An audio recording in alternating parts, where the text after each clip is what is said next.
इतना। नमस्कार व्यूअर्स, मैं हूं अमीश देवगन। आज आर पार में एक आंदोलन के अराजक होने का संपूर्ण विश्लेषण होगा, क्योंकि इस देश में कई आंदोलन महीनों तक चले, लेकिन करीब 8 महीने के किसान आंदोलन में जो कुछ हुआ वैसा मंजर देश ने पहले शायद कभी नहीं देखा।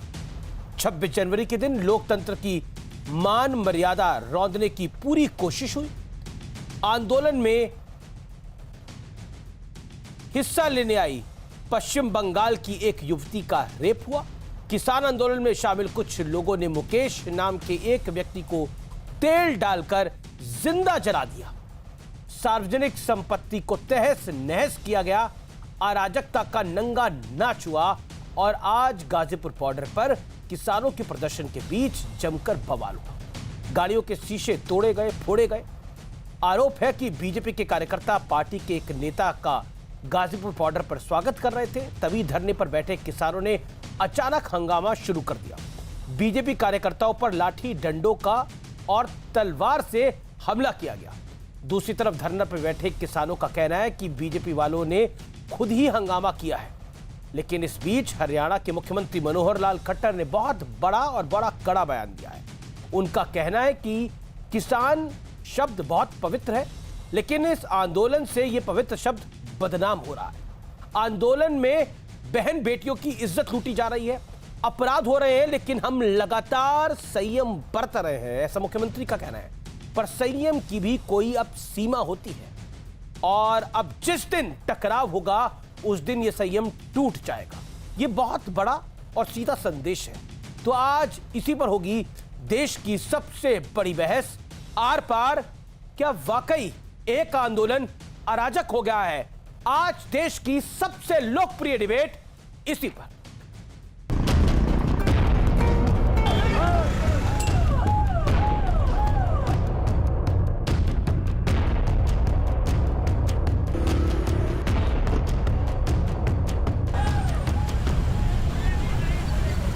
अमित जो राज्य मंत्री हैं वाल्मीकि समाज के, उनके स्वागत के लिए हम सब लोग कार्यकर्ता यहाँ पे खड़े थे। वहाँ से ये लोग डंडों के साथ, तलवार के साथ, कई लोहे के रॉड के साथ आते हैं और सीधा आक्रमण करते हैं। हमने अपनी जान बड़ी मुश्किल में, हमारे कार्यकर्ता कई नाले में गिरे हैं। 3 दिन से क्या कर रहे हैं यहाँ पे? हर रोज आते हैं, यही पानीपत टोल पर आ रहा है। मतलब एक ही तरह की सिचुएशन पैदा करते हैं।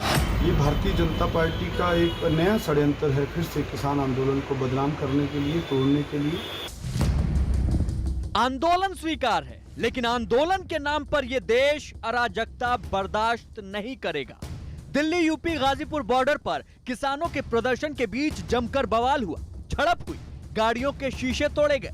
बीजेपी कार्यकर्ताओं का आरोप है कि उत्तर प्रदेश के संगठन मंत्री अमित वाल्मीकि गाजियाबाद पहुंचे तो उनका स्वागत करने के लिए पार्टी के कार्यकर्ता वहां मौजूद थे, लेकिन धरने पर बैठे किसानों ने अचानक हंगामा शुरू कर दिया। बीजेपी कार्यकर्ताओं पर लाठी डंडों और तलवार से हमला किया गया। दूसरी तरफ धरने पर बैठे किसानों का कहना है कि बीजेपी वालों ने खुद ही हंगामा किया।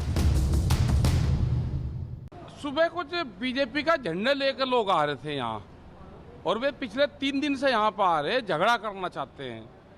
पुलिस फोर्स भी बैठी रही, उन्हें कहती कुछ नहीं। हमारे वालों तो किसी ने फोड़े नहीं, जिससे अपने आप फोड़े, तलवार भी कहीं से लेकर आए वे। और मुद्दा सिर्फ आज का नहीं है। 26 जनवरी की यह तस्वीर देश भूला नहीं है।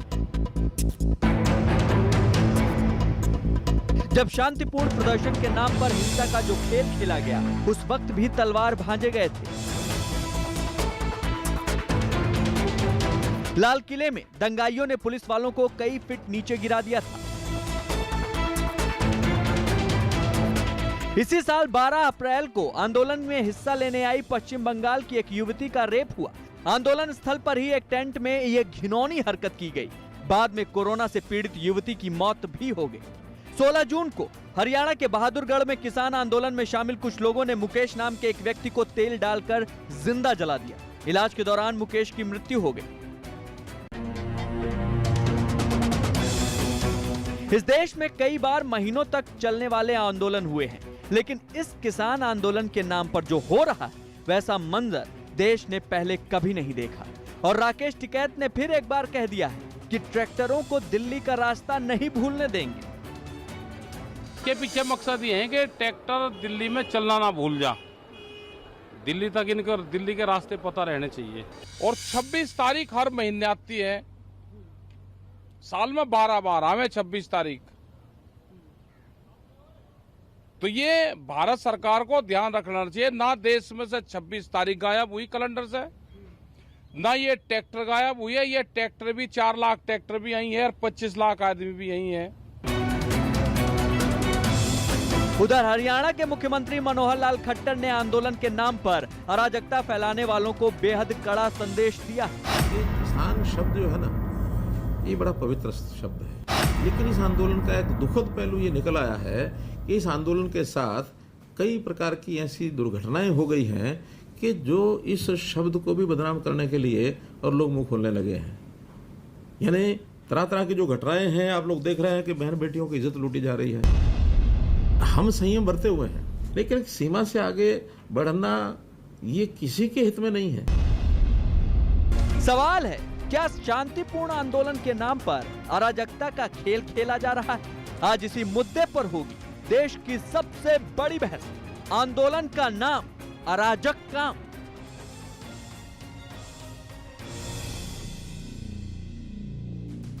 और आज विश्लेषण का आज हम अराजक होने का विश्लेषण करेंगे। एक आंदोलन कैसे अराजक बन गया, उसका संपूर्ण विश्लेषण आज हम आर पार में आपको बताएंगे। और सिर्फ फैक्ट को सामने रखना पड़ेगा, क्योंकि उसके अलावा कोई इसमें मिलावट नहीं होगी। दिसंबर 2020 पंजाब में पब्लिक प्रॉपर्टी को नुकसान, दिल्ली में भी सरकारी संपत्ति को रौंदा गया।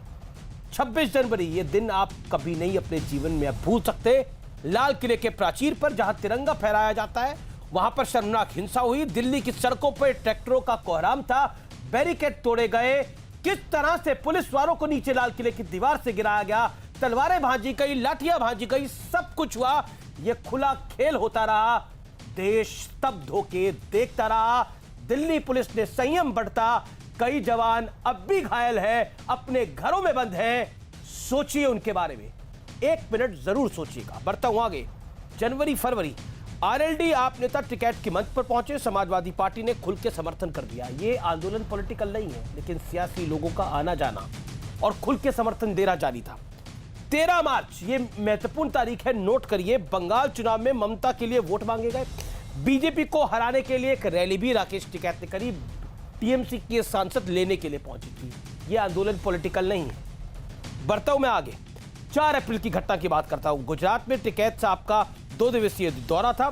ट्रैक्टर रैली करने और बैरिकेड तोड़ने की इन्होंने धमकी दी थी। 12 अप्रैल, मैं आगे बढ़ता हूं। युवती के साथ रेप का आरोप, आंदोलन स्थल के टेंट में रेप का आरोप लगा, यह बड़ी खबर है। उसके बाद 16 जून, मुकेश नाम के व्यक्ति को जिंदा केरोसिन डाल के जला दिया जाता है। किसान आंदोलन में शामिल लोगों पर आरोप लगता है, गांव वाले आरोप लगाते हैं। और आज का दिन 30 जून, बीजेपी कार्यकर्ता पर हमले का आरोप है, लाठी डंडों तलवार से के साथ हमले करने का आरोप है। ये है तो ये एक आंदोलन के अराजक होने की कहानी है। मैं बढ़ता हूं आगे और मेरे साथ कौन कौन मेहमान जुड़ रहे हैं। मेरे साथ आज की इस चर्चा में बीजेपी के कद्दावर प्रवक्ता प्रेम शुक्ला साहब हैं।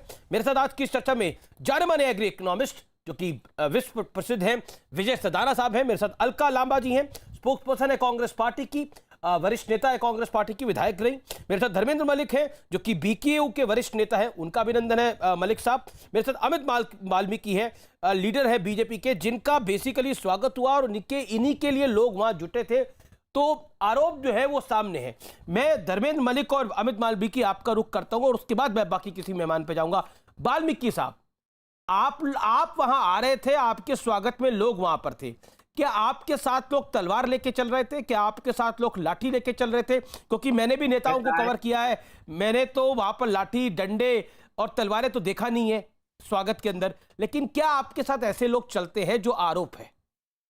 ऐसा है कि ये तो जब ये घटना घट गई है तो इस प्रकार के आरोप ये लगाएंगे ही, लेकिन सीधे सीधे जो इनकी मानसिकता इस घटनाक्रम को घटित करने में रही है वो केवल और केवल ये रही है कि एक वाल्मीकि समाज के और दलित समाज के नेता का इतना बड़ा अभिनंदन किस प्रकार से हो, क्योंकि नेता तो वहां से और भी निकलते हैं, कभी इस प्रकार की घटना नहीं हुई, लेकिन वो घटना मेरे साथ ही क्यों हुई, और आपके पास में वीडियोस भी होंगी।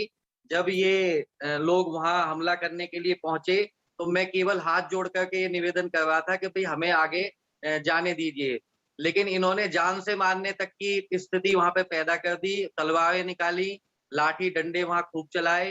60-65 गाड़ियां हमारी क्षतिग्रस्त हुई हैं, 20-25 कार्यकर्ता हमारे घायल हुए हैं, मेरे भी कोहनी में चोट लगी है। और केवल हमने हाथ जोड़ने के अलावा, हमारे वहाँ महानगर के अध्यक्ष संजीव शर्मा जी भी मेरे साथ में थे, बाकी सभी कार्यकर्ता जो भी थे वो केवल समझाने का उनको प्रयास कर रहे थे, लेकिन जानबूझ करके और भद्दी गालियां वाल्मीकि मुझे जी। दी गई वहां पर। और ये दलित समाज का, वाल्मीकि समाज का जो इन्होंने अपमान किया है, ये गलत किया है इन्होंने। मैं रुक करता हूं अब बीकेयू के नेता का, धर्मेंद्र मलिक साहब का। मलिक साहब देखिए, मुझे लगता है कि तस्वीरें कभी झूठ नहीं बोलती। कुछ तस्वीरें हमारे सामने हैं और वो तस्वीरें हम चला भी रहे हैं। क्या आपको लगता है कि हाल फिलहाल में जो कुछ घटनाक्रम हुए हैं उसमें शक आपकी तरफ जाता है? नहीं, शक हमारी तरफ जाता है, इसका क्या मतलब जी? मैं समझ नहीं पाया। नहीं, आप जो कहना है क्लियर ही बोलिए। नहीं, शक इसलिए आपकी तरफ जाता है, युवती के साथ रेप का आरोप लगा आंदोलन स्थल पे, मुकेश नाम के आदमी को एक जिंदा जला दिया गया, उससे पहले 26 जनवरी के लाल किले के प्राचीर पे जो हुआ वो हमारे सबके समक्ष है। मैं इसलिए आपसे ये सवाल पूछ रहा हूं क्योंकि विजुअल में आ रहा है कि लाठी डंडे लेकर कुछ लोग, जहां कार्यक्रम चल रहा है वहां पर, मतलब जो रैली चल रही है, जो स्वागत हो रहा है, वहां पर जा रहे हैं। अब वो कौन लोग हैं? तलवारें कहां से आ गई? देखिए, नहीं, मैं आपको ये कहना चाहता हूँ कि आपने तो सब कुछ तय कर ही दिया है, एक तरफा बिल्कुल सारे फैसले आप ही बता सकते हो। मुझे आपके इस शब्द पर आपत्ति है कि एक मुकेश नाम के आदमी को जला दिया जाता है। अरे वो पेट्रोल खरीदता है, वो घर से परेशान तंग रहा होगा, उसकी वीडियोज आई हैं, और वहां जब लोग सुपरिटेंडेंट से मिले पुलिस के वहां पे, तो पेट्रोल पंप के लोगों ने बयान दिया, गांव वालों ने बयान दिया, वो आंदोलन स्थल पे कभी आता नहीं था, और हमारे लोग उसको हॉस्पिटल लेके गए और उनके ऊपर मुकदमे दर्ज किए गए, और बाद में गांव वालों ने कहा कि नहीं, इसका आंदोलन से कोई नाता नहीं था, तो उस दिन के बाद कोई गिरफ्तारी भी नहीं हुई है। थोड़ा सा आपको भी ये ध्यान रखना चाहिए। रही लड़की की बात, अगर लड़की के घर वाले मलिक साहब, उनके भाई ने बयान दिया था और आरोप लगाया था, उनके भाई का बयान सुन लीजिए और आरोप सुन लीजिए। आज की घटना पे आइए, वाल्मीकि साहब भी लाइन पर है, बोलिए। नहीं, आपने जिक्र किया ना सारी घटना, जिक्र नहीं करा, मैंने तो हर घटना का बताया। अब आप बोलेंगे लाल किले पे भी आपके लोग नहीं थे, अब आप बोलेंगे जो युवती के साथ रेप हुआ वो रेप हुआ ही नहीं था। आज की घटना का ध्यान भटकाने का एक सेकंड आवश्यकता नहीं है। मैं जो आप बात पूछ रहे हैं उसका जवाब दूंगा। ठीक है मलिक साहब, मैंने आपसे, मलिक साहब, मैंने धर्मेंद्र मलिक आपसे मैंने सवाल पूछा, जवाब दीजिए उस बात का। हाँ, मैं उसी का जवाब दे रहा हूं। प्लीज बोलिए। भारतीय जनता पार्टी आज जो वाल्मीकि जी आप शांत रहिए ना, बोलने दीजिए धर्मेंद्र मलिक को। वाल्मीकि जी आपके बीच में वो नहीं बोले, धर्मेंद्र मलिक बोलिए आप। गाजीपुर बॉर्डर पे भारतीय जनता पार्टी के कार्यकर्ता समय समय पे इकट्ठे होकर नारेबाजी और वहां पे अराजक स्थिति पैदा करते हैं। पहली घटना 28 जनवरी को वहां के विधायक नंद किशोर गुर्जर और उसके गुंडों द्वारा की गई। 28 जनवरी की घटना है, रिकॉर्डेड है, सब जगह चला है। दूसरा, खोड़ा गांव की तरफ से आते हैं, आए दिन बदतमीजी करते हैं। भाई अगर देखो मुकेश, ये जो वाल्मीकि जी हैं, मैं इनका देखो, इनसे हमारा कोई ऐसा नहीं है कि हमारा कोई टकराव हो या कोई बात हो। वहां पे लाखों लोग निकलते हैं, 7 महीने से आंदोलन है। क्या वही जगह मिली थी आंदोलन स्थल पे इकट्ठा होने की, मंच पे पहुंचने की, वहां पे नारे लगाने की? दूसरा, जो मुझे इनके एक ही शब्द से आपत्ति है, जो भी भाई ये कहें, जो आरोप लगाए, चलो मान लेते हैं, सब ठीक। धर्मेंद्र मलिक साक्ष्यों पे बात करते हैं। ये तस्वीरें समाज को घसीट कर ला रहे हैं। यही बीजेपी चाहती थी यूपी में जातीय संघर्ष हो। अमित वाल्मीकि के स्वागत समारोह में, एक सेकंड, बीजेपी ये चाहती थी, अमित वाल्मीकि के स्वागत समारोह में ये काले झंडे कौन लेकर आया? डंडे कौन लेके आया? लाठी कौन लेके आया? तलवार कौन लेकर आया? ये काले झंडे कहां से आ गए? जो है, हाँ, अगर किसी के मंच के बराबर में खड़े होकर आंदोलन, देखिए अमित वाल्मीकि जी तो हमारे भाई, वहां मैं बताता हूँ, पूर्व केंद्रीय मंत्री, वहां से भाजपा के तमाम मंत्री आए दिन गुजरते हैं। हमने किसी को काला झंडा नहीं दिखाया। क्योंकि राह चलते लोगों को काले झंडा दिखाना हमारा कॉन्सेप्ट नहीं है। लेकिन अगर आप मंच के बराबर वहां के कार्यकर्ताओं को ठीक है, ये आपका आरोप है। मैं अमित वाल्मीकि से जवाब लेता हूं। अमित वाल्मीकि, आप इनके मंच के पास गए थे तो कुछ न कुछ आपकी गाड़ी इनके मंच के पास पहुंच गई थी? जवाब और आप इनके मंच के पास पैदल चल के गए थे, क्या हुआ था बताइए? वहां मौजूद नहीं थे, 2 घंटे से वहां पे लोग जमा थे। ठीक है, जो मौजूद है शख्स में उसी को लेकर आया, उसी वजह से जो मौजूद है। देखिए धर्मेंद्र मलिक जी, जो शख्स मौजूद है मैं उसी को लेकर आया हूं। शांत रहिए, सुनिए अब इनको भी सुनिए। ओके, अमित वाल्मीकि, आप इनके मंच के पास गए थे? ये झूठ बोलते हैं। हम रोड पे लगभग धर्मेंद्र मलिक, अब सुनिए इनको भी। ये तो अपनी गाड़ी में आ रहे थे, आप गलत क्यों इंटरप्रिटेशन कर रहे हो कि आप वहां गए थे? अरे इनके कार्यकर्ता 2 घंटे से नारे लगा रहे थे, आपने देखा? जब मेरी गाड़ी जब वहां पहुंची है तभी आपके लोगों ने वहां मेरी गाड़ी पे हमला किया है। आप वीडियोस देख लीजिए। मैं हाथ जोड़ करके वहां सब लोगों को, बल्कि और अपने कार्यकर्ता भी वहां समझाने बुझाने में लगे हुए थे। भारतीय जनता पार्टी का कोई भी कार्यकर्ता ऐसी अराजकता नहीं कर सकता जैसी अराजकता आपने आज की है। आपको बर्दाश्त नहीं हुआ कि वाल्मीकि समाज के किसी नेता का इतना भव्य स्वागत हुआ है? उस समय मौजूद नहीं थे। उससे पहले जो घटना वहां पे हुई, वहां की जो भी घटना हुई तो पुलिस कार्रवाई करेगी। अगर आपके साथ कुछ गलत हो रहा था तो पुलिस कार्रवाई करेगी। आप खुद ही लाठी डंडे लेकर किसी की गाड़ी तोड़ देंगे? पेट में दर्द हो गया। देखिए, हम हिंसा का कहीं भी समर्थन नहीं करते। अगर आपकी पर बात हिंसा सही तो हुई। है, आपने तहरीर दी है, पुलिस उसकी जांच करेगी और जांच में आएगा तो कार्रवाई हो, हम भी तैयार हैं। ओके, प्रेम शुक्ला को चर्चा में लेके आ रहा था। प्रेम शुक्ला, बीजेपी ये इनको बदनाम करने के लिए सब कुछ करना चाहती है। जो कुछ मुकेश के साथ हुआ वो भी बीजेपी बदनाम करने के लिए करना चाहती है। जो भी पंजाब में, दिल्ली में सरकारी संपत्ति को नुकसान किया गया वो भी बीजेपी बदनाम करने के लिए करना चाहती है। जो लाल किले में हुआ वो भी बीजेपी बदनाम करने के लिए करना चाहती है।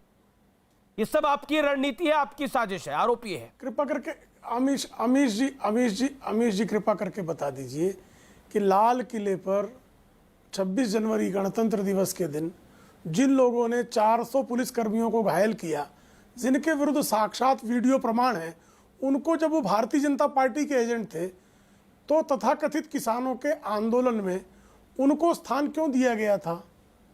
क्यों आप उनको कल तक जब उनके खिलाफ कार्रवाइयों की बात हो रही थी 26 जनवरी के पूर्व, तो उनके समर्थन में क्या किसान आंदोलन के तमाम नेता बयान नहीं दे रहे थे? दीप सिंह सिद्धू का मैं संदर्भ दे रहा हूं। 400 पुलिस कर्मियों को आप घायल कर देते हैं। लाल किले की पीछे खाई में लोगों को कूद कर पुलिस वालों को जान बचानी पड़ती है, वो संयम दिखाते हैं। बलात्कार की घटना पश्चिम बंगाल से आई युवती पर, जो कि आपके किसान आंदोलन को ही समर्थन देने आई थी, उस युवती पर बलात्कार किया जाता और बलात्कारियों का पक्ष लेने किसानों के नेतृत्व खड़े, जबकि उनको जो है उस बलात्कारी के विरुद्ध स्वयं कार्रवाई करने के लिए पुलिस को सूचना देनी चाहिए थी, उस युवती के साथ खड़े होना चाहिए था, नहीं खड़े रहा जाता। कालांतर में ये सबके ध्यान में आता है कि किसानों के नेतृत्व करने वाले लोग बलात्कारियों को बचाने में जुटे हुए थे। अब जो मुकेश ने की हत्या की गई जलाकर, उसको बचाने के लिए हत्यारों के साथ खड़े हैं। अभी एक वाल्मीकि समाज के नेता की, इसलिए कि दलित कैसे 100 गाड़ियां लेके जा रहा है, इतनी ज्यादा सामंती आपकी सोच, और उस सामंती सोच के तहत एक दलित पर आप इस तरह हमला करते हैं। आप दलित पर हमला करते हैं, जाति सूचक गालियां देते हैं, 60-70 गाड़ियां तोड़ देते हैं। आराम से सुन लीजिए, आप व्यग्र क्यों हो रहे हैं मित्र? मैं तो ये अपनी बात मैं आपको शांति से सुन रहा था। अमीश जी, किसका मॉडल है? बलात्कार किसका मॉडल है? दंगा किसका मॉडल है? तो क्या आप पे बड़े सारे आरोप लगे, मैं आपको बोलने का मौका दूंगा। एक सेकंड प्रेम शुक्ला, एक सेकंड। धर्मेंद्र मलिक, अब तो ये बात स्पष्ट है कि आपका आंदोलन जो है वो पॉलिटिकल आंदोलन है, जिसको समाजवादी पार्टी का भी समर्थन है। आप खुद भी ममता बनर्जी के लिए पक्ष में रैली करने के लिए चले गए। It is a political education. आप लोग बीजेपी के विरोध में है और बीजेपी के विरोध में आप काम कर रहे हैं, ये बात तो स्पष्ट है, इसमें तो कोई दो राय नहीं है। नहीं, कौन सी स्पष्ट है? क्या भारतीय जनता पार्टी जब विपक्ष में थी किसी को समर्थन नहीं देती थी? अन्ना हजारे का आंदोलन किसने चलवाया? नहीं, आपके नेता तो कह रहे हैं मैं बीजेपी का झंडा कहीं नहीं देखना चाहता। आपके नेता ने तो सार्वजनिक रूप से कहा मैं बीजेपी का झंडा कहीं नहीं देखना चाहता। कहा कि नहीं कहा? हमने बीजेपी के विरोध की अपील की है, न कि किसी के पक्ष में वोट देने के लिए कहा है। ठीक है, प्रेम प्रेम प्रेम प्रेम शुक्ला, ये पॉलिटिकल आंदोलन नहीं है, ये अभी भी किसान आंदोलन है। फिर मैं मनोहर लाल खट्टर ने जो बोला उसके ऊपर आता हूं क्विकली। प्रेम शुक्ला, अरे भाई, राजनीतिक आंदोलन होता तब भी चल जाता है, आपराधिक आंदोलन हो गया है। राजनीतिक आंदोलन को भी स्वीकार लिया जाता, लेकिन आपकी सामंती आपराधिक वृत्ति इस तरह से है कि एक दलित अगर 100 गाड़ियों से उसका स्वागत हो जाएगा तो 70 गाड़ियां तोड़ दी जाएंगी, उस पर हमला किया जाएगा, तलवारों से हमला किया जाएगा, और वो भी किसान नेताओं का मुखौटा ओढ़कर आप अपराधी तत्व हमला करेंगे। और उन अपराधी तत्वों को बचाने के लिए दूसरों पर जिनके विरुद्ध कोई प्रमाण नहीं है, साक्ष्य क्या है कि आप 70 गाड़ियां भारतीय जनता पार्टी के दलित नेता, क्योंकि वो दलित है और बगल से गुजर रहा है साहब, इस तरह से अस्पृश्यता का भाव, इस तरह से जात सूचक कार्रवाइयां, इस तरह से जात सूचक गालियां। ओके, धर्मेंद्र मलिक जवाब, धर्मेंद्र मलिक 30 सेकंड जवाब, धर्मेंद्र मलिक का जवाब। प्रेम जी सुन लीजिए, चाहते हैं आप बीजेपी के बड़े प्रवक्ता है प्रेम शुक्ला, मुझे बताइए ना। Okay okay okay, Prem ji आपने बात को रखा। Okay Dharmendra Malik, you make your point. जी देखिए, अभी जो प्रवक्ता साहब ने कहा, ना तो हमारे पास अमित जी का प्रोग्राम था, ना हमें ये पता कि वो दलित हैं या क्या है। इस जीवन में जो है आज हिंदुस्तान में मेरे हिसाब से जातीय स्थिति की कोई जगह नहीं है। और जो बीजेपी चाहती है एजेंडा चलाना, वो ये से स्पष्ट है, बार बार दलित बोलना। मतलब अरे वाल्मीकि समाज के लिए राकेश टिकैत जी ने ये कहा है, सुनिए दलित है, राकेश टिकैत जी ने ये कहा है, राकेश टिकैत जी का हमला ही इसलिए है मित्र, तो उनको ये बर्दाश्त नहीं हुआ कि दलित के साथ 100 गाड़ियां कैसे जा रही हैं। पुराने आप हिंदू में भी उनकी खबर छपी है कि अगर देश 100 गाड़ियां कैसे चली आई, दलित का स्वागत कैसे हो गया, देश में जो है गंदगी भर जाएगी। हम वाल्मीकि समाज का सबसे ज्यादा सम्मान करते हैं। देखिए, झंडे और दिखा आज भी करके सिसोली आप में लोग वापस दलित आ गए, समाज लेकिन के वाल्मीकि समाज के लोगों ने पहुंच के कहा है कि हम इसमें पूरा संघ आंदोलन के साथ हैं। और एक सेकंड, वाल्मीकि जी आप शांत रहिए। वाल्मीकि जी आप बीच में क्यों बोल रहे हैं ना, आपके बड़े नेता बोल रहे हैं, प्रेम शुक्ला है आपके पक्ष रखने के लिए, आप शांत रहिए। ठीक है प्रेम जी, मैं आपके पास वापस आता हूं, लेकिन अभी मुझे अलका लांबा जी का रुख करना पड़ेगा, विजय सदाना भी इंतजार कर रहे हैं। और मुझे 10 सेकंड सिर्फ संदर्भ 10 सेकंड आगे आप अलका लांबा जी का भी सवाल आप ही से होगा, अलका लांबा जी का भी सवाल आप ही से होगा, मैं आपको मौका दूंगा। सिर्फ अलका 10 जी, सेकंड मैं आऊंगा आपके पास, मेरा निवेदन स्वीकार करिए, मैं आऊंगा आपके पास। मुझे पता है आप जवाब देना चाहते हैं जो बीकेयू के नेता है उनकी बात का, और आपका हक भी है, आप जवाब दीजिए, लेकिन मुझे अलका जी के पास जाने दीजिए, काफी देर से इंतजार कर रही है अलका जी, सरदाना जी और चौधरी साहब। अलका जी, आज जो कुछ एक घटनाक्रम हुआ वो हमारे सामने है। 16 जून को जो हुआ वो हमारे समक्ष है, 12 अप्रैल को जो हुआ वो हमारे समक्ष है, 4 अप्रैल, 13 मार्च, 26 जनवरी, दिसंबर 2020 सब कुछ हमारे समक्ष है। मुझे लगता है कि उसके अंदर कोई अडल्ट्रेशन नहीं है, सब कुछ सब फैक्ट्स हैं। आज हरियाणा के मुख्यमंत्री मनोहर लाल खट्टर ने बोला है कि संयम भी कोई चीज होती है और उसकी भी कोई सीमा होती है। क्या आपको लगता है कि संयम टूट रहा है अब सामान्य लोगों का? एक सड़क जाम है लगातार, आप समझ रहे कितने दिनों से, कितने महीनों से। धन्यवाद अमीश जी, मैं एक बात साफ कर दूं अपनी बात को आगे रखने से पहले। कांग्रेस किसी भी तरफ से किसी भी तरह की हिंसा का पुरजोर विरोध करती है। अब आती हूँ आंदोलन के ऊपर। 7 महीने से चल रहा है गाजीपुर बॉर्डर पर, कोई कल नए किसान वहां नहीं बैठे, 7 महीनों से। वहां गया कौन? वहां भाजपा का नेता गया, अपनी फौज भीड़ लेकर गया। झंडे और डंडे की बात करेंगे तो दोनों के हाथ में झंडे और डंडे थे। किसानों के हाथ में जो काले झंडे थे तो वो आज से नहीं, 7 महीनों से केंद्र सरकार के काले कानूनों के खिलाफ वो झंडे हैं। अब ये जो कार्ड खेलना चाह रहे हैं, आपके दर्शक भली भांति जान रहे होंगे कि दोनों भाजपा के प्रवक्ता इसे जातीय रंग देना चाहते हैं, वाल्मीकि और दलितों से जोड़कर अपना राजनीतिक उल्लू सीधा कर रहे हैं। मैं इनको बताना चाहती हूँ, जो किसान आंदोलित है ना सड़कों पर, उसमें दलित किसान भी है। पंजाब का अधिकतर किसान दलित किसान है, उनका दर्द नहीं दिख रहा। 7 महीनों से कितनों ने अपनी शहादत दे दी, ये इन्हें क्यों नहीं दिख रहा है? और ये जो कहते हैं 26 जनवरी की हिंसा, या उससे पहले की आपने जो हिंसा बताई, टीकरी बॉर्डर हिंसा हुई, कौन थे वहां पर? भाजपा के नेता थे वहां पर, जिसकी वीडियो क्लिप करते हुए एक पत्रकार को पुलिस ने रोका ही नहीं, उसे जेल भेज दिया। बाद में उस पत्रकार को जो है बेल मिल गई, क्योंकि वो सच्चाई से सबूतों को इकट्ठा कर रहा था और उसका कैमरा छीना गया। अब कल की आज की भी जो घटना है, वहां पर भी कौन थे? भाजपा के लोग थे। अब जो खट्टर साहब की आप बात कर रहे हैं, वो संयम टूट रहा है, तो ये बिल्कुल मुझे लग रहा था वो किसानों के लिए बोल रहे हैं। 7 महीनों से ठंड हो, बारिश हो, कुर्बानियां देकर अपने हक अधिकार के लिए लड़ रहा है। तो शायद मुझे लग रहा था वो उनके संयम की बात कर रहे हैं। और भाजपा के नेताओं को कहूंगी, दीप सिद्धू किसके साथ तस्वीरें थी? देश के प्रधानमंत्री, देश के गृह मंत्री के साथ निजी तस्वीरें थी उनकी मुलाकात। दीप सिद्धू की वकालत दीप सिद्धू की वकालत कौन कर रहा था? मैडम आप बताइए, अगर वो बीजेपी का शख्स था तो उसके वकील कौन थे? उसके वकील किसने भेजे? कि कौन सी पार्टी उसके साथ आके खड़ी हो गई इस पूरे घटनाक्रम में? बताइए कौन सी पार्टी थी? पंजाब से किस पार्टी के नेता है? नहीं, हमें तो पंजाब ये किस आपको नहीं पता? हालांकि पंजाब में कांग्रेस में बवाल चल रहा है, लेकिन दीप सिद्धू के साथ कांग्रेस खड़ी हो गई। अगर वो बीजेपी का नेता था तो कांग्रेस क्यों खड़ी हुई? ये फैक्ट है मैडम। हमारा दीप सिद्धू से पारिवारिक संबंध नहीं है। उसके बाद धन्यवाद करके सोशल मीडिया के लोगों का थोड़ी मेहनत करनी पड़ी। प्रेम जी इसका जवाब देंगे। विजय सदाना मैं आपके पास आता हूँ। प्रेम शुक्ला से लेकर प्रधानमंत्री जी से लेकर गृह मंत्री जी के साथ दीप सिद्धू बेनकाब हो गए कि बात हो गई है तो मैं शुरू करूं। किया हुआ षड्यंत्र था। अलका जी की बात हो गई है तो मैं शुरू किसानों के प्रति जो जहर है ना अमीश जी, वो किससे छुपा नहीं है। ठीक है, ये आपका आरोप है। इसका जवाब प्रेम शुक्ला जी देंगे। Prem Shukla, make your point. Alka Lamba कह रही है कि आपके मन में किसानों के प्रति एक जहर है और वो जहर निकल के आ रहा है। नहीं,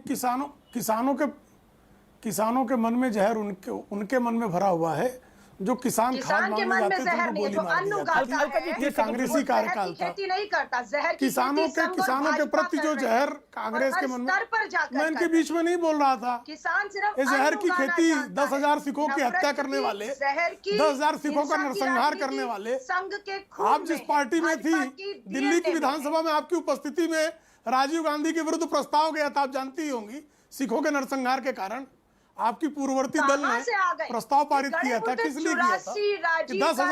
10,000 सिखों का नरसंहार। अच्छा, हम गले मुर्दे हैं। सिख गले मुर्दे हैं।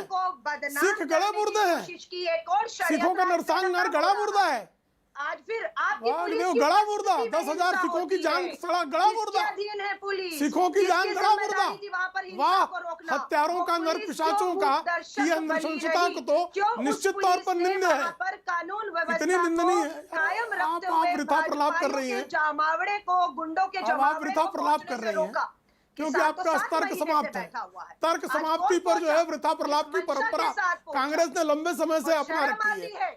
आपकी वृथा प्रलाप की परंपरा को लोग जानते हैं क्योंकि आप पाखंडी हैं, क्योंकि आप अपराधियों के साथ हैं, क्योंकि आप आतंकियों के साथ हैं, क्योंकि आप जो है अराजकतावादियों के साथ हैं। लोग जानते हैं कांग्रेस के कुकर्मों से ये देश परिचित है और उस कुकर्मों के कारण ही कांग्रेस जी आपको 30 सेकंड सुन लीजिए, फिर आप बोलिए। एक मेरा निवेदन है 30 सेकंड दोनों आरोप प्रत्यारोप करें, इससे दोनों का ऑडियो आता है। मुझे लगता है वो बेहतर है। दोनों आप स्काइप से जुड़े हुए हैं, आप समझते हैं टेक्नोलॉजी की भी कुछ मजबूरी है। एक सेकंड, प्रेम शुक्ला 30 सेकंड आपके, फिर 30 सेकंड अलका लांबा आपके, फिर पुष्पेंद्र चौधरी और Vijay Sadana ji. Make your point. देखिए, अपराधियों, आतंकवादियों, अलगाववादियों, अराजकतावादियों को खुला समर्थन देने का कुकर्म कांग्रेस करती है, ये किसी से छिपा नहीं है। डॉक्टर बाबा साहब आंबेडकर का अपमान पंडित नेहरू करते थे और अमित वाल्मीकि का अपमान करने पर अलका लांबा आमादा है कि वो कह रही हैं। अलका लांबा आमादा है, फिर भी बोलने लगी। नहीं सकते हैं। फिर क्या आज के संदर्भ में बात नहीं होगी, इतिहास में कांग्रेसियों को क्या हो गया? ठीक है, क्यों बन गए हैं? तर्क नहीं है आपके पास जी। ठीक है, मैं स्वतंत्रता सेनानी मैं रुक करता हूँ। मैं रुक करता हूँ। देखिए, मैं चाहता हूँ कि सब लोग बोल लें क्योंकि काफी देर से 30 सेकंड आप मुझे दे नहीं रहे। मैं बिल्कुल आपको 30 सेकंड दूंगा, अलका जी आपको भी आके 30 सेकंड दूंगा, लेकिन पुष्पेंद्र चौधरी विजय सदाना का मुझे रुक करना पड़ेगा। काफी देर से इंतजार कर रहे हैं। अब पुष्पेंद्र जी, एक सबसे पहले तो अच्छा लगा आपको देख के कि आप स्वस्थ है, कोविड को मात देकर आप स्वस्थ होकर वापस आ गए। अच्छा लगा आपको देख के, ईश्वर आपको और अच्छी सेहत दे। धन्यवाद साहब। देखिए, वाद विवाद चलता रहता है, लेकिन सेहत अच्छी रहनी चाहिए। अपना और अपने परिवार का आप जरूर ध्यान रखिए। महत्वपूर्ण यह है पुष्पेंद्र चौधरी साहब, धन्यवाद, कि पिछले कुछ समय से हमने देखा है, चाहे वो 26 जनवरी का इंसिडेंट हो, चाहे वो आज 30 जून का घटनाक्रम हो, चाहे 16 जून हो, चाहे 12 अप्रैल हो, क्या आपको लगता है ये किसान आंदोलन था, आप अराजक आंदोलन बन गया है, जिस तरह का आरोप लग रहा है? नहीं, खैर ये अराजक आंदोलन बन गया है, ये तो बहुत ही ज़्यादा अतिशयोक्ति वाली बात होगी अमीश जी। देखिए, मैं आपको शुरू से ही बता दूं, शुरू से ही इतना लंबा आंदोलन ये चला है, शांतिपूर्ण तरीके से चला है, और इसमें जो है इसको डिस्टर्ब करने के लिए इन्होंने तरह तरह के शब्द, आतंकवादी से लेके अलगाववादी से लेके खालिस्तानी, पाकिस्तानी, टूल किट और तरह तरह के आरोप लगाने का इसमें काम किया है। ये सारे देश के सामने है, जबकि एक भी आरोप आज तक साबित नहीं हुआ है।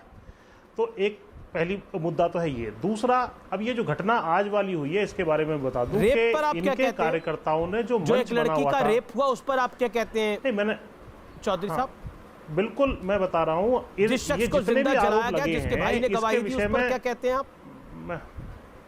जो पब्लिक प्रॉपर्टी को तोड़ा गया उस पर क्या कहते हैं? जवाब दे रहा हूँ, मैं जवाब दे रहा हूँ। इसमें हमने जब भी कोई घटना हुई है, किसी के व्यक्ति द्वारा कारित की गई हो, हमारा व्यक्ति हो, बाहर का व्यक्ति हो, किसी का व्यक्ति हो, हमने यानी संयुक्त किसान मोर्चा ने बार बार कहा है कि भाई जो भी व्यक्ति इसमें दोषी है उसको तुरंत आप पकड़ें, कानून सम्मत सख्त से सख्त कार्रवाई जो करनी है आप करिए, हमें कोई दिक्कत नहीं, हम पूरा सहयोग करेंगे। लेकिन उससे पहले ही ये कह देना ये किसानों का आदमी था, किसानों ने ये किया, किसानों ने वो किया, वो उचित नहीं है इस देश में। जबकि ये तो हमारे स्टैंडर्ड है, इसके मुकाबले इनके स्टैंडर्ड भी उनको याद रखने चाहिए। सुप्रीम कोर्ट में एफिडेविट दे के गए थे और बाबरी मस्जिद में कार सेवा करने जा रहे हैं और बाबरी मस्जिद ढहा के आ गए थे। आज तक कोई कन्विक्ट हुआ है उसमें? क्या वो घटना नहीं हुई थी? ये स्थिति भी इन्होंने की है अपने आंदोलनों में, जो हाल इन्होंने किया देश का। एक जवाब देंगे प्रेम शुक्ला, लेकिन मैं विजय सदाना जी आपको मैं आगे मौका दूंगा। विजय सदाना जी इस क्योंकि आप एग्रीकल्चर एक्सपर्ट भी हैं, देश विदेश में आपकी बड़ी ख्याति है, आपका बड़ा नाम है, कई कंपनीज के आप सीईओ रहे, IIM अहमदाबाद के पास आउट है। मैं आपसे जानना चाहता हूं सदाना साहब, क्या इस आंदोलन को आप अभी आंदोलन मानते हैं या आपको लगता है ये अपनी दिशा भटक चुका है? अमीश जी, देखिए, किसी भी तरह का एक आंदोलन होता है ना, वो डिपेंड करता है कि उसका नेतृत्व कौन कर रहा है, उसका मार्गदर्शन कौन कर रहा है। जो राकेश बालियान जी हैं, पहले तो उन्होंने नाम ही अपना टिकैत गलत रखा हुआ है, क्योंकि वो पदवी है, वो सरनेम नहीं है, तो शुरुआत नाम से ही गलत हुई। बक्कल उतार देंगे, जो नेता ये बोलता हो उसके अनुयायी क्या करेंगे? सरकार झुकती नहीं है, सरकार को झुकाना पड़ेगा, ट्रैक्टर चला के दिल्ली को लेवल पर करना पड़ेगा, हम रशिया के ट्रैक्टर लाएंगे, जो आगे आएगा उसको हम कुचल देंगे। जब आपका नेता ऐसे शब्दों का इस्तेमाल करेगा तो आपके जो पीछे भीड़ खड़ी है, जो आपके अनुयायी हैं, जो आपको नेता मानते हैं, उनको आप क्या सुझाव दे रहे हैं? इसीलिए नेता की ये बहुत बड़ी जिम्मेवारी होती है कि वो अपनी भाषा पे संयम रखे, अपने व्यवहार पे संयम रखे, और यही एक मर्यादा जरूरी होती है। किसी भी संस्था, किसी भी आंदोलन में अगर नेता अराजक भाषा का इस्तेमाल करेगा तो वो आंदोलन कभी भी सामाजिक नहीं हो सकता, वो अराजक ही होगा। ये आपको उसका आधार समझना होगा, क्योंकि आइडियोलॉजी से नेतागिरी होती है, आइडियोलॉजी से आप समझते हैं कि आंदोलन चलते हैं। महेंद्र सिंह टिकैत साहब ने भी आंदोलन किया था, उन्होंने ये हरकतें नहीं की थी जो उनके सुपुत्र कर रहे हैं। तो महेंद्र सिंह टिकैत के बाद किसानों का कोई नेता ईमानदारी से हुआ ही नहीं, सिर्फ राजनीतिक ही पैदा हुए हैं। अब आप समझिए कि उसका कारण क्या है अमीश जी। अनफॉर्चुनेटली अभी वेस्टर्न यूपी के अंदर एक किसान नेताओं की जगह खाली है। अजीत सिंह जी का स्वर्गवास हो गया, एक जगह खाली है। यह उस जगह को भरने की होड़ है कि कौन कितना बड़ा नेता अपने आप पर को उनका बेटा है जयंत चौधरी है, आरएलडी के अध्यक्ष बन गए। नेतागिरी की एनालिसिस करेंगे, अगर इसका एनालिसिस देखिए, वो बन गए वो अलग चीज होती है, बनने से कोई नेता नहीं होता। देखिए, बनने से कोई नेता नहीं होता, जनता के आगे। धर्मेंद्र मलिक कुछ रिएक्ट करना चाह रहे हैं। धर्मेंद्र मलिक 30 सेकंड आपके। ओके, एक सेकंड। अब आप शांति रखिए ना, अब आप शांति रखिए, शांति रखिए, शांति रखिए, शांति रखिए, सच्चाई सुनिए, सच्चाई सुनिए। क्राइम एक्सपर्ट है क्या? यार सच्चाई सुनिए ना, सच्चाई सुनिए। नहीं, सच्चाई देखिए, मेरा एनालिसिस, मेरे व्यू मेरे हैं, संविधान ने मेरे को अधिकार दिया है, संविधान ने मुझे सोचने का अधिकार दिया है। आप तय करोगे किसान नेता है, आंदोलन हुआ है या नहीं हुआ है, बनते हैं, आपको भी सच्चाई पता है। पर उनको भी अपनी बात करने का अधिकार है। आपसे किसी ने राय नहीं मांगा, आपसे मैंने सुझाव मांगा, अरे आपसे आपसे मैंने राय सुझाव हम भी मांगा नहीं था, मांग क्या रहे। जवाब देने लगे? हमने आपसे आपसे राय सुझाव मांगी मांगा क्या? था? नहीं मांगा ना। लेकिन अगर मैं आप अमित नेता से के बात बारे कर में रहा हूँ, बोलोगे मैं इस देश तो के मैं भी दर्शक से बोलूंगा। बात कर रहा हूँ, आप चुप रहिए। आपके सर्टिफिकेट की आवश्यकता नहीं है। दर्शक आपसे मुझे मैं भी बात ही देख नहीं रहे कर हैं, रहा, आपको भी आपके देख बीच रहे में नहीं हैं। बोला। मैं टीवी ये पे ही बोल रहा हूँ। आप खुद ही मैं भी मर्यादित टीवी नहीं पे है ही भाई बोल रहा साहब। हूँ। दर्शक आपको भी आप देख खुद रहे हैं, मुझे भी मर्यादित देख नहीं रहे हैं। है। आप खुद ही हाँ, ठीक है। इस अरे प्रोग्राम आप में गाँव की भाषा अराजकता का आप फैला अपमान रहे हैं। करोगे, यहाँ पे आप किसान की अराजकता भाषा का फैला रहे अपमान हैं, करोगे सड़क पे आप और आप अराजकता किसानों को फैलाते अराजक थे। बताओगे आप और सुप्रीम आप कोर्ट कहोगे का कि ऑर्डर नहीं मानते, मर्यादित आपने नहीं है। सरकारी सड़कों पे कब्जा कर रखा है। कब्जा आप दिल्ली मर्यादित पुलिस हो ने ही कर नहीं। रखा है। अगर आप दिल्ली पुलिस मर्यादित के होते खिलाफ तो केस शांति से कीजिए। बैठते जैसे बाकी आपकी बैठे। दिल्ली पुलिस ने रोक रखा है किसानों को। आप किसान आराम से रामलीला बैठिए ना, मैदान क्या के करना लिए है वो आए थे, मैं ना कि जानता हूँ। सड़कों पे बैठने के लिए आए थे। भाई साहब, दिल्ली आप पुलिस ने आराम रास्ता से रोका बैठिए। है। क्यों गलत आप क्यों बोलते बोले हो? जा रहे हैं? अरे दिल्ली पुलिस ने रास्ता रोका आप है, आप क्यों गलत बोलते क्यों जा बोलते जा रहे रहे हो? हो? आपसे किसी ने हम पूछा, अपनी मर्जी से नहीं बैठे हैं। आपसे किसी ने पूछा, आप अराजकता अरे आपसे यहाँ भी किसी ने फैला रहे हो, पूछा? सड़क पे भी फैलाते हो। आपके पास कोई गलतफहमी आप मुद्दा नहीं फैला है, रहे हो। आप सिर्फ शोर दिल्ली मचा पुलिस के ने चाहते रास्ता हो रोका है। कि आपकी गलत बात को दुनिया मान ले। ऐसे नहीं चलता, ये संविधान अरे से ये चलेगा टीवी देश। पे सब देख रहे ये हैं, सब संविधान से जानते हैं। चलेगा, हमें कानून भी से जानते हैं, चलेगा। आपको भी ये जानते हैं बक्कल उतारने कि से आप देश कंपनी नहीं के चलेगा। लोग हो। और कोई बक्कल अरे उतारने से, आपका देश ट्रैक्टर आपसे भी चलाने नहीं से देश चलेगा। नहीं चलता है किसान भाई के साहब। बिना भी ये देश चल नहीं ट्रैक्टर तो देश नहीं धर्मेंद्र चलाता है। मलिक जी, धर्मेंद्र मलिक जी, धर्मेंद्र मलिक जी, तो संविधान दिवस था, जो संविधान दिवस था। एक second, all audios down, all audios down. एक सेकंड, चंदाना साहब, मलिक साहब एक सेकंड, मलिक साहब एक सेकंड। मेरा निवेदन है कि शांति से बात को रखा जाए। अभी कहा जा कि संविधान से चलेगा देश, लेकिन 26 जनवरी को संविधान दिवस ही था। 26 जनवरी को भारत का संविधान लागू हुआ था। तो उस दिन किस संविधान की रक्षा कर रहे थे? लाल किले के प्राचीर पे चढ़ के, तिरंगे वाली जगह पे किसी धार्मिक झंडे को फहरा के किस संविधान की रक्षा हो रही थी? पुलिस वालों पर हाथ उठा के किस संविधान की रक्षा की जा रही थी? तलवारों के साथ जो नंगा नाच हो रहा था, दिल्ली की सड़कों ने देखा है। जो ट्रैक्टर बैरिकेड पे चल रहे थे, वो भी दिल्ली की सड़कों ने देखा है। 26 जनवरी 2021 का मंजर इस देश का हर देश प्रेमी, इस देश का हर देश प्रेमी न कभी भूला है, न कभी भूल सकता है। रोंगटे खड़े कर देने वाला, खून को खौला देने वाला ऐसा मंजर है वो।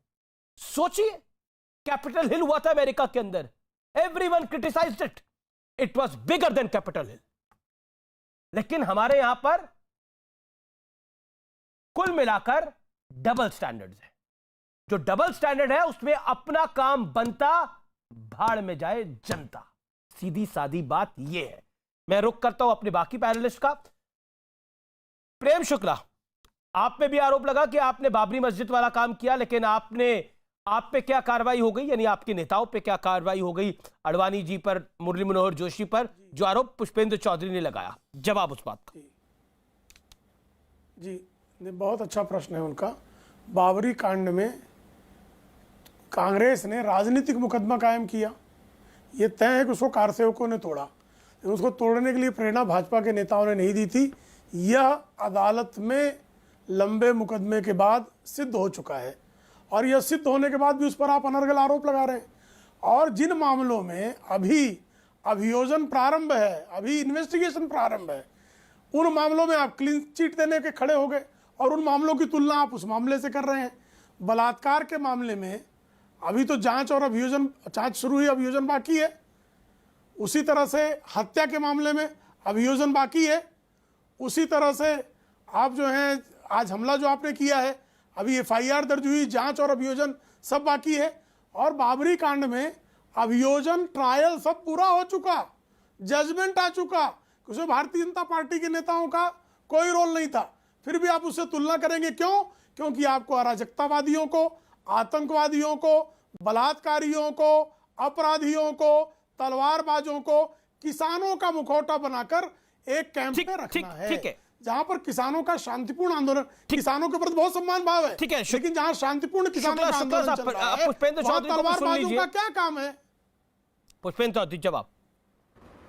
जी जी जी जी, देखिए प्रेम शुक्ला जी बहुत स्पष्ट रूप से एक तरफ कहते हैं कि अभी अभियोजन चालू है, अभी जांच होगी, FIR दर्ज हुई है, ये जो किसानों के आंदोलन के दौरान घटनाएं हुई हैं, और दूसरी तरफ आप खुद ही कह रहे हैं कि ये जो है आरोपित से अलावा जो है ये हत्यारे भी हो गए, बलात्कारी भी हो गए, फलाने भी हो गए, डिमके भी हो गए, देश तोड़ दिया, अलगाववादी हो गए।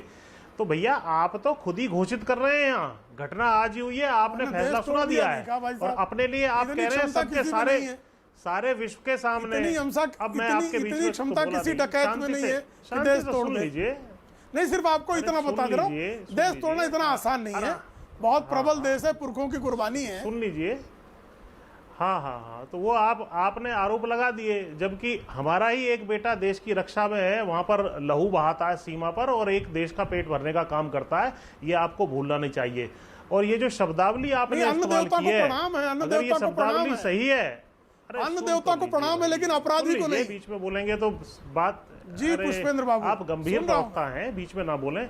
तो मेरा निवेदन ये है कि ये जो शब्द है ये किसी एक रैली में आदरणीय मोदी साहब चुनाव के दौरान जरूर बोल दें, तो आपको पता लग जाएगा कि कौन अपराधी है, कौन बलात्कारी है, कौन जो है टुकड़े टुकड़े गैंग है, कौन जो है अपराधी कहना जो है। अगर आप इन बातों को आप मानते हैं, ये आप देखो बीच में मेरे बयान, मैंने आपके बयान के बीच में चू नहीं किया, आप भी शांति सुन ली, उसके बाद जवाब दीजिए। क्या यही आरोप आप चुनावी रैलियों में जो 5 महीने बाद 6 महीने बाद होने वाले हैं उत्तर प्रदेश में, यही आरोप आप लगाइएगा, जनता और किसान आपको बता देगी। तो आप जो है इस तरह के आरोप ना लगाएं, घटनाएं हुई हैं ये बात आपकी ठीक है, लेकिन उन घटनाओं का ठीकरा किसानों पे फोड़ना, सीधा किसानों को आरोपित कर देना, और आपके जमाने में जो घटना में बाबरी मस्जिद वाली बताई है वो तो विश्व जाहिर घटना है, घटना के बाद किसी को सजा ना मिलना मस्जिद अपने आप में जो है एक तरीके से मस्जिद थी। अरे भैया क्या थी क्या नहीं थी सारा विश्व जानता है, मस्जिद थी, सारा विश्व जानता है। मस्जिद थी क्या? आप मस्जिद थी, मस्जिद थी, सुन लो, सर्वोच्च न्यायालय कहता मस्जिद नहीं जब बनी उस टाइम मस्जिद ही थी। मस्जिद थी क्या? अरे उस टाइम मस्जिद थी, जब तोड़ी गई वो मस्जिद ही थी। अरे मंदिर था तो क्यों तोड़ा? अभी मस्जिद नहीं थी साहब, मंदिर था तो क्यों तोड़ा आपने? अरे मंदिर था तो क्यों तोड़ा? अगर मंदिर था तो क्यों तोड़ा? करना था, पुनर्निर्माण के लिए तोड़ा जाता है, पुनर्निर्माण के लिए तोड़े जाते हैं मंदिर, बयान पुनर्निर्माण के लिए मंदिर तोड़े जाते हैं। व्यक्ति के बीच में ना बोले, अरे भाई हर एक व्यक्ति के बीच में ना बोले, आप अपने बारी में बोलिए। आपके कुतर्कों का उत्तर तत्काल देना। विषयांतर हो रहा है, मुझे लगता है विषय में वापस आते हैं। प्रेम शुक्ला जी मैं आपके पास वापस लौट के आऊंगा, लेकिन अलका लांबा जी का रुख करता हूं। लास्ट सेंटेंस में केवल नहीं, मैं बिल्कुल आपको आगे मौका दूंगा। अलका लांबा जी काफी देर से इंतजार कर रही है। अलका लांबा, आप अपने विजय सिरदाना को भी सुना, प्रेम शुक्ला साहब को भी सुना और पुष्पेंद्र चौधरी को भी सुना। चौधरी साहब मैं आपके पास वापस लौट के आऊंगा, शांत रहिए। अलका जी, आपकी सरकार है पंजाब के अंदर, आप ही के वहां मंत्री ने बोला कि देखिए कोविड जब पंजाब के गांव में फैल रहा था, बोलिए देखिए किसान आंदोलन से जो लोग आ रहे हैं उनकी वजह से कोविड फैल रहा है। कैप्टन अमरिंदर सिंह खुद निवेदन कर चुके हैं। क्या आपको लगता नहीं है कि यह आंदोलन अब पॉलिटिकल आंदोलन बन गया है जिसको आम आदमी पार्टी का, समाजवादी पार्टी का समर्थन है? नहीं, पूरे देश का समर्थन है अमीश जी, और क्यों ना हो, देश का कांग्रेस क्यों नहीं समर्थन करती पंजाब में? रहा है उसे ये सरकार अराजक बोल रही है। मैं आपको भरोसे से कह रही हूँ, अगर देश का किसान जिस दिन अराजक हो गया, देश भूखों मर जाएगा। ये किसान अराजक न था, न है, न कभी होगा। ये तो षड्यंत्र किए जा रहे हैं। आज जिसे ये अलोकतांत्रिक, असंवैधानिक बता रहे, उसी पर सुप्रीम कोर्ट ने मोहर लगाते हुए इस पूरे आंदोलन को संवैधानिक, लोकतांत्रिक बताते हुए इस पर रोक लगाने से मना कर दिया है। जिसे भाजपा के प्रवक्ता जो है खालिस्तानी, आतंकी, गुंडे और दंगाई बता रहे, उन्हीं से इनकी सरकार 11 बार मीटिंग करके विफल हो चुकी है। मलिक साहब ने एक चुनौती दी है, मैं उम्मीद करती हूँ देश के प्रधानमंत्री उस चुनौती को स्वीकार करेंगे और उत्तर प्रदेश के साथ जिन राज्यों में चुनाव है वहां ललकार कर कहे कि ये किसान नहीं है, ये खालिस्तानी है, आतंकी है, विदेशी फंडिंग पे जो इनके प्रवक्ता बोलते हैं ना, प्रधानमंत्री जी सही का मलिक साहब ने एक बार कह के देते देखें। और दूसरी चुनौती मैं दे रही हूँ, ये जो बलात्कार का मामला हुआ है, जो वहां पर एक व्यक्ति ने अपने आप को जलाकर जो है खत्म किया है, मैं चुनौती देती हूँ, चुनाव में 6 महीने बाकी हैं, फास्ट ट्रैक कोर्ट 6 महीने में दूध का दूध, पानी का पानी करके दिखा दे। ये नहीं करेंगे क्योंकि इन्हें सिर्फ राजनीतिक मुद्दा बनाकर रोटियां सेकनी है। चुनाव में मुद्दा आज देखिए, आज की जो हिंसा को दलितों से, वाल्मीकियों से जोड़ दिया। अरे वही किसान वाल्मीकि जी अलका जी, आपको प्रेम शुक्ला जवाब देना चाहते हैं। प्रेम शुक्ला नहीं हुई है, ठीक है अलका जी, प्रेम शुक्ला जवाब 30 second, quick reply 30 second, then Vijay Sirdana. देखिए हमने किसान हमारे लिए अन्नदाता हैं, वो खालिस्तानी नहीं है। खालिस्तानी कहकर 10,000 निर्दोष निसिकों का नरसंहार करने का क्रूर कर्म राजीव गांधी के नेतृत्व में कुकर्मी कांग्रेस ने किया। हमारे लिए किसान अन्नदाता हैं, लेकिन जो किसानों के भेष में जो जिन्होंने 400 पुलिस कर्मियों को घायल किया वो अराजकतावादी थे, जिन्होंने लाल किले से झंडा उतारा वो अराजकतावादी थे, जिन पर बलात्कार के आरोप लगे हैं उनको बलात्कार का अभियुक्त कहा जाएगा। और आप बलात्कारियों के साथ, अराजकतावादियों के साथ, और आप तो जो है आप लोग तो लश्कर तोयबा के साथ खड़े होते हैं। आपका नेतृत्व तो लश्कर तोयबा के इशारे पर हिंदुओं को आतंकवादी घोषित करने का अपराध करने वाला, आपका राष्ट्र से दगा करने वाला। ठीक है, ओके। देखिए, मुझे लग रहा है नॉन स्टॉप बोलो शो का धर्मेंद्र मलिक, आपने विजय सदाना जी को सुना, आपने धर्मेंद्र मलिक विजय सदाना जी को सुना, उन्होंने बोला कि आंदोलन में नेता की जिम्मेदारी होती है। क्या आपको लगता है इसकी जिम्मेदारी जो नेतृत्व कर रहे हैं उनकी होगी? अगर अच्छे काम का नेतृत्व आप कर रहे हैं तो अच्छे काम की जिम्मेदारी होगी। अगर उसी जगह पे जहां आपकी मंशा अच्छी है लेकिन गलत काम हो रहा है, गलत कृत्य हो रहा है, तो जिम्मेदारी किसकी होगी मलिक साहब? ईमानदारी से बताइएगा। देखिए, अगर हम आंदोलन का नेतृत्व करते हैं अमेश जी, तो जिम्मेदारी भी हमारी ही होगी।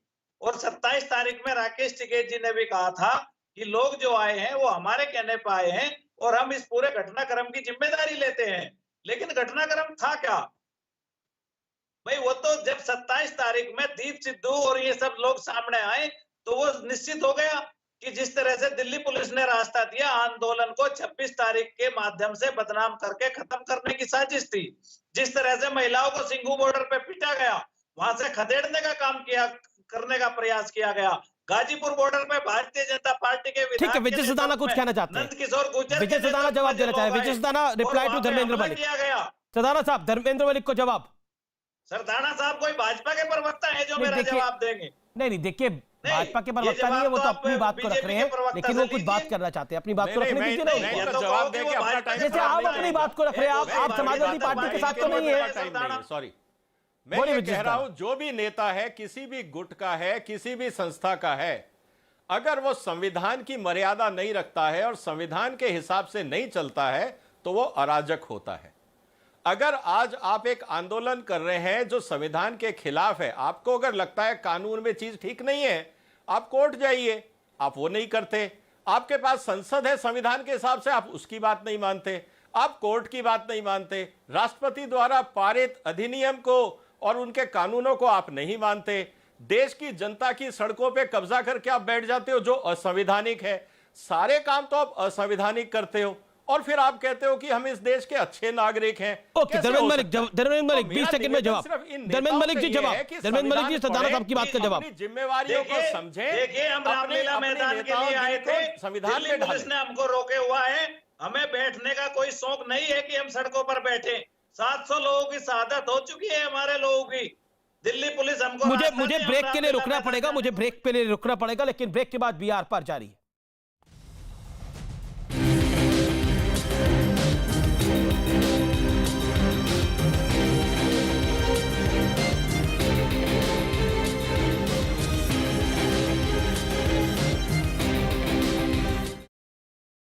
जानकारी मिलेगी तो उसकी जांच करवाई जाएगी।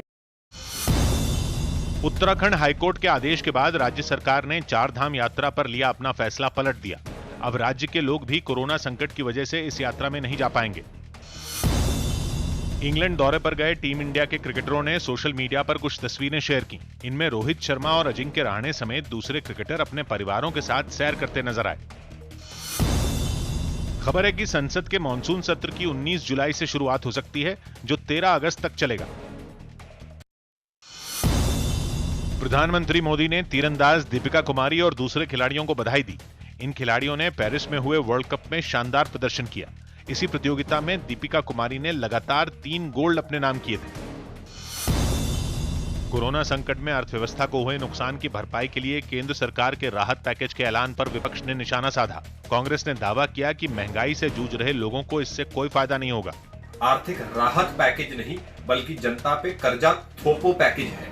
लेकिन बीजेपी ने इस राहत पैकेज को अर्थव्यवस्था की मजबूती के लिए जरूरी करार दिया। जो अर्थव्यवस्था में लोगों को आशा है कि भारत की अर्थव्यवस्था और मजबूत हो, उसके लिए ये पैकेज अनाउंस किया गया है।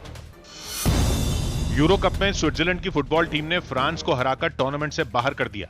इसी के साथ स्विट्जरलैंड क्वार्टर फाइनल में पहुंच गया। इससे पहले तय समय तक मुकाबला 3-3 की बराबरी पर रहा, लेकिन फिर पेनल्टी शूटआउट में स्विट्जरलैंड ने 5-4 से जीत हासिल कर ली। दिल्ली में जामा मस्जिद के शाही इमाम सैयद अहमद बुखारी और उनके बेटे ने कोरोना का टीका लगवाया। साथ ही उन्होंने मुस्लिम समुदाय के लोगों से भी ये टीका लगवाने की अपील की। मुंबई के छत्रपति शिवाजी महाराज टर्मिनस और दिल्ली के बीच राजधानी एक्सप्रेस की सेवा फिर शुरू होगी। रेलवे ने 1 जुलाई यानी गुरुवार से इसे पहले की तरह चलाने का फैसला लिया। मुंबई पुलिस ने एटीएम से ठगी करने के आरोप में रोमानिया के 2 नागरिकों को गिरफ्तार कर लिया। आरोप है कि ये लोग एटीएम की नकल कर लोगों के खातों से लाखों रुपए चुरा लेते थे। छत्तीसगढ़ सरकार में मतभेद की खबरें आने के बाद राज्य का सियासी पारा चढ़ गया।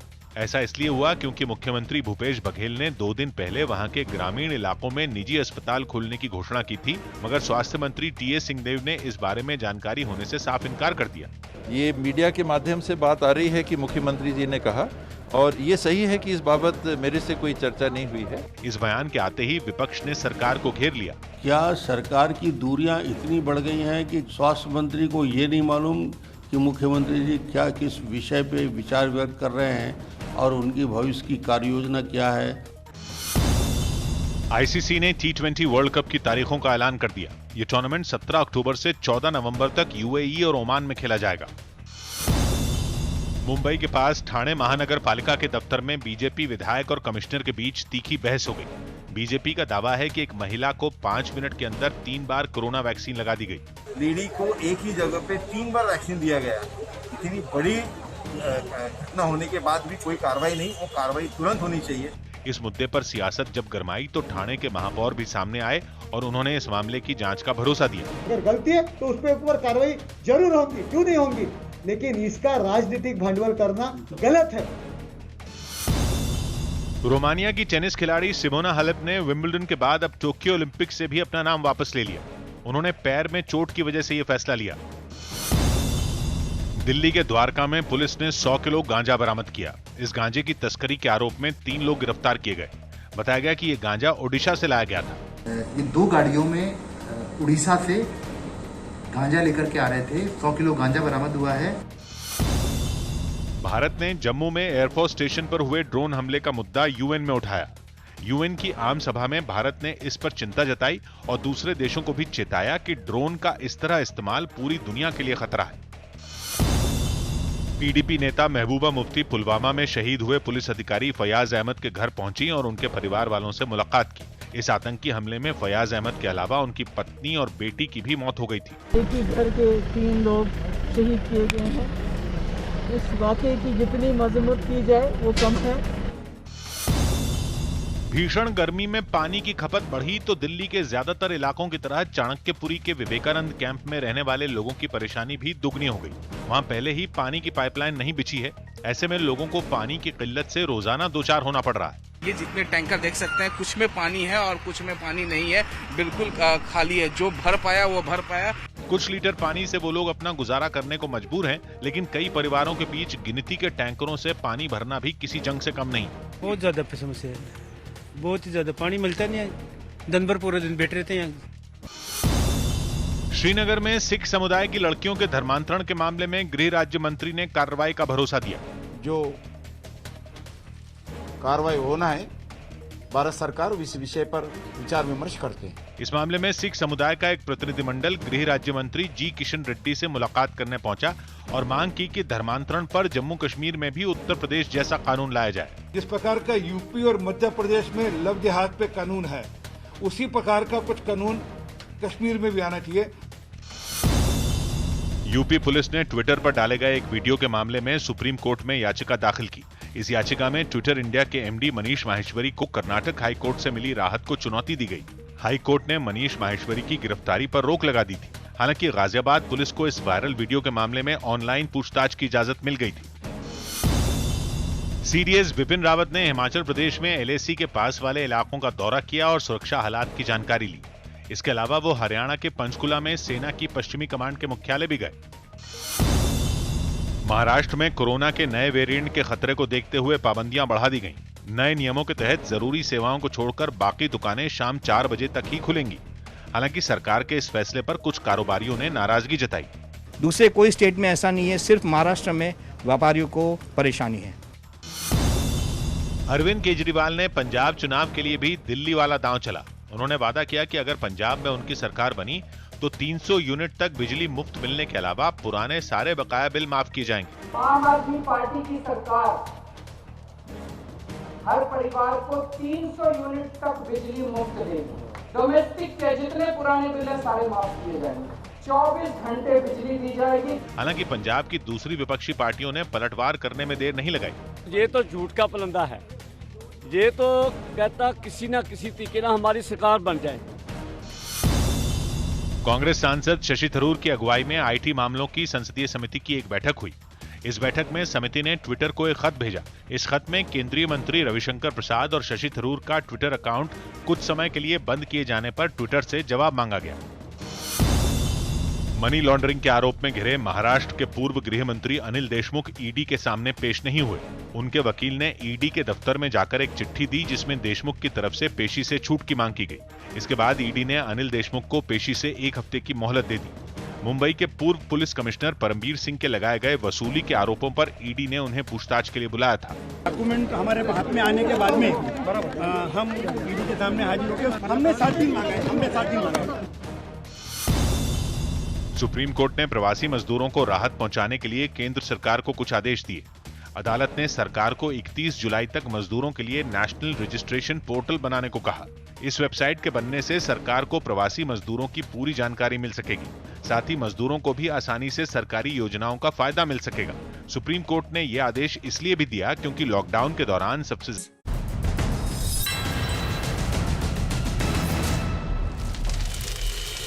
Welcome back. आप देख रहे हैं आर पार, देश का लोकप्रिय डिबेट शो। मैं पुष्पेंद्र चौधरी और अलका लांबा का रुख करता हूं। अलका लांबा जी, क्या आपको लगता नहीं है कि जो कुछ घटनाक्रम हुए हैं पंजाब में, आपका शासन है, मैंने पहले भी आपसे सवाल पूछा था, पंजाब में आपके मंत्री कह चुके हैं, आपके मुख्यमंत्री कह चुके हैं, लेकिन आखिरकार क्या दिल्ली की कांग्रेस अलग है, पंजाब की कांग्रेस अलग है? अलका जी,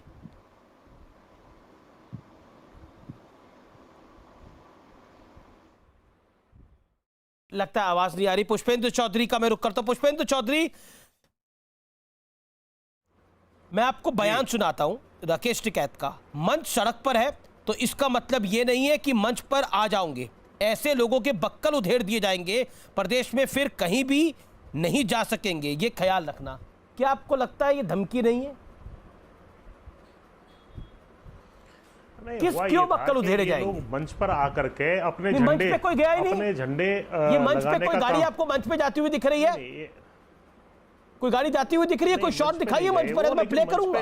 गाड़ियों के शीशे टूटे हैं, तलवारें आई है वहां पर। आंदोलन में तलवारों का क्या काम? आंदोलन तो महात्मा गांधी ने भी किए जी, आंदोलन तो अन्ना हजारे ने भी किए। क्या तलवारें थी वहां पर? मुझे बोलने तो दीजिए। बोलिए। देखिए, जो सिख भाई होते हैं उनके पास कृपाण और तलवार पहले से ही रहती है, उनका जो है रिलीजियस वो है, तो उसको ऐसा मत आप बताइए कि वो लेकर के वहां से आ गए थे। तो तलवार, काले झंडे दिखाने का अधिकार है, काले झंडे दिखा रहे हैं शुरू से। डंडे भी आ गए। नहीं, तलवार डंडों के शीशे तोड़ दिए गए और उसको जस्टिफाई कर रहे हैं।